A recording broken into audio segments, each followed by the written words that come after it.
اولنۍ دوا بسم الله العلي العظیم چې شروع کوم په نوم د الله چې مهربان خاص مهربان والحمد لله تمام حمدونه د الله لپاره دي علی دین الاسلام په دین اسلام او داس دویمه دعا بسم الله الرحمن الرحیم چې شروع کوم په نوم د الله چې مهربان خاص مهربان دي دا داس دریمه دعا د مخ چې خولې ته چې وبا چې دا دوا به وایي اللهم اعني رائحة الجنة اللهم اعني على تلاوة القرآن وذكرك وشكرك وحسن عبادتك اے اللہ زما مدد وکړي قرآن شریف په تلاوت باندې په خپل ذکر باندې او په خپل شکر باندې زما خسته عبادت باندې دا د څلورمه دعا چې پوزې ته وباچې دا دعا به وایي اللهم عرفني رائحة الجنة ولا تعرفني رائحة النار اے الله ما باندې جنت هوا بي وسکه دوزخ هوا بي نه وسکه مقصد چې وباچې دا دعا به وایي اللهم بيض وجهي يوم تبيض وجوه وتسود وجوه اے الله وتسود وجوه یا الله زما مخ سپین کی په هغه تیز وایه کنه یا الله زما مخ سپین کی په هغه ورځ باندې چې ډیر به سپین وي او ډیر به تور وي او داس بایا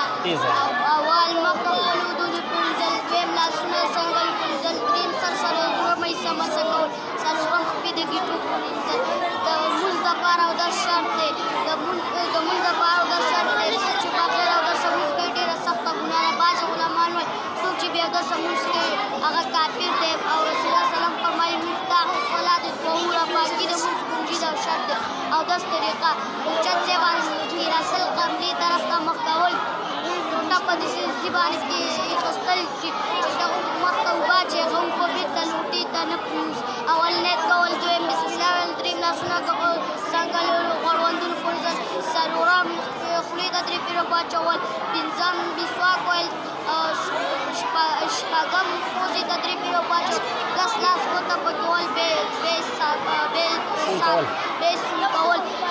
مخ درې پیره انزل مخ درې پیره انزل لاسونه غړوندونو پرځل موږ ته لانجه جوړه لاسونه د څنګلو پرځل او د سر او د غوږونو او د سټ مسه کول د سر او د غوږونو او د سټ مسه کول بیا د خپې د ګیټو پرځل او د شهادت کلمه وایي لوټه کې چې کوم پاتې شي هغه یو هغې نه لږ څکله د استنجا مکروهات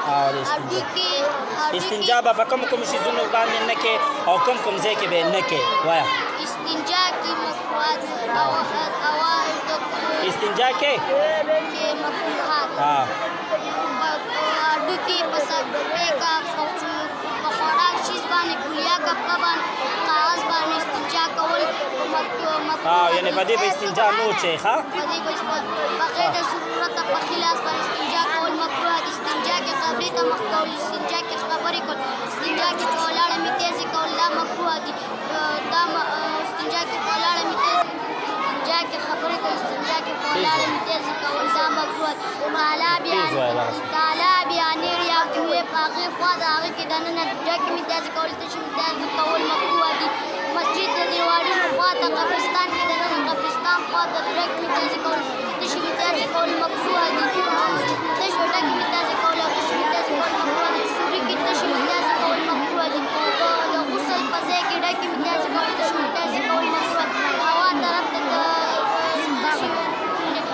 لاندې ځای باندې کېناستل اوچت ځای ته لاندې ځای باندې کېناستل اوچت ځای ته مخ کول تشې مې تیزې کول مکروه دي هوا طرف ته تشې مې تیزې کول مکروه دي دا ټول مکروهات کتاب دې یاد کړه صاحبه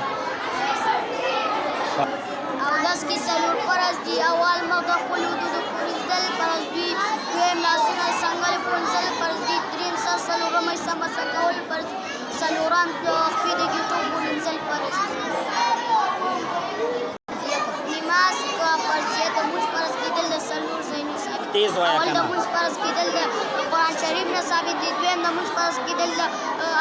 حدیثو نه ثابت دي درېیم د مونځ فرض کېدل د اجماع نه ثابت دي څلورم د مونځ فرض کېدل د عقل نه ثابت دي هر عاقل بالغ باندې پنځه وخته مونځ فرض صرف ښځو ته په حیض او په نفاس باندې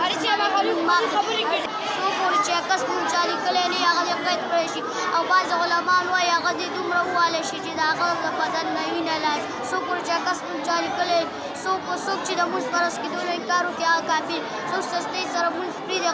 کوي قصدن یې پرېږدي هغه فاسق او بعض علمان وایي دا دې قتل کړی دا دې قتل کړی